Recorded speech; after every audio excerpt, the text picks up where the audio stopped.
मैं तो हमेशा अपनी कथाओं में कहती हूं, कोई व्रत धारण करो मत करो, वैसे तो हर एक व्यक्ति को व्रत धारण करना चाहिए। आप में से कितने लोग हैं जो व्रत करते हैं, उपवास व्रत करते हैं? आप करते हैं? एकादशी का व्रत कौन करता है? आप करती है मैया? और आप में से ऐसे पूरे पूरे हाथ करके बताओ एकादशी का। और भाइयों में से कोई करता है? एकादशी का व्रत कौन करता है? आप करते हैं? चलो, आप करती है मैया? और जो नहीं करते, अब हाथ ऊंचे करके बताओ कौन कौन नहीं करता है?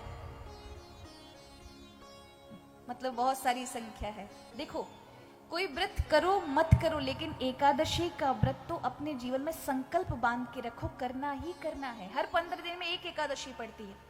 बाकी जितने भी व्रत है, हर एक शास्त्र में आप एकादशी की महिमा को जानेंगे।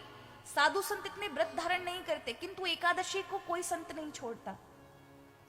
उसका कारण है, एकादशी का पुण्य समाप्त नहीं होता। एकादशी भगवान के शरीर से पैदा हुई है, करुणा से पैदा हुई है। और हर 15 दिन में यदि एक व्रत रखोगे तो बीमार नहीं पड़ोगे। एकादशी ऐसा व्रत है, पूरे 24 घंटे के अंदर अन्न का प्रयोग नहीं किया जाता। कई जगह तो जल भी नहीं पिया जाता, निर्जल रखा जाता है। पर नहीं, अगर आपकी सामर्थ्य, कोई बात नहीं, जल पी लीजिए, एक समय फलार कर लीजिए। पर एकादशी यदि कोई व्रत रखता है तो स्वास्थ्य में किसी भी भयानक बीमारी से जूझेगा नहीं। और दूसरा, भगवान श्री हरि की कृपा उस व्यक्ति पर होती है, भगवान का प्रिय हो जाता है।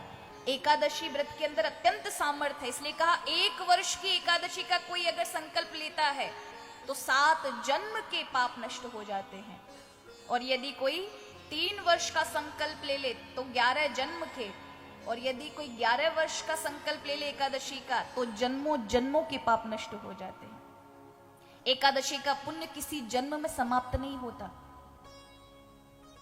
अगर आपको प्रमाण के साथ चाहिए, कोई बीमार है और आपने एकादशी रखी है, आप जल लेकर एकादशी का दान कर दीजिए, उस व्यक्ति पे तुरंत उसका परिणाम प्राप्त हो जाएगा। ऐसा जागृत व्रत है।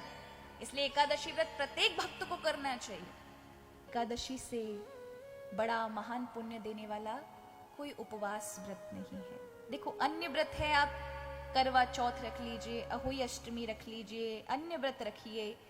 ये सारे व्रत इस जन्म में आपको सारे सुख देने के बाद वहीं की वहीं समाप्त हो जाते हैं, आपकी इच्छा पूर्ति करके। चाहे आप मंगल रखिए, सोमवार रखिए, कोई भी व्रत रखिए, किंतु एकादशी का पुण्य समाप्त नहीं होता। ना इस जन्म में समाप्त होगा, सारी इच्छाएं पूरी करने के बाद भी आप जहां जहां जिस जिस जन्म में होंगे तहां तहां ये उतने ही अपने फल के साथ वहां उपस्थित होता है। इसलिए एकादशी व्रत को कोई छोड़ता नहीं है। शास्त्रों ने तो बहुत कहा है कि 11 जगह से हम अपराध करते हैं और एकादशी 11 जगह से पवित्र करने वाली है। आंख, कान, नाक, मुख इत्यादि ये 11 इंद्रियां हैं मन सहित। इन 11 जगहों से ही व्यक्ति का पाप घुसता है, पाप होता है। और अगर हम एकादशी को रखते हैं तो ये 11 की शुद्धि कर देती है एकादशी। तो अवश्य एकादशी धारण करें।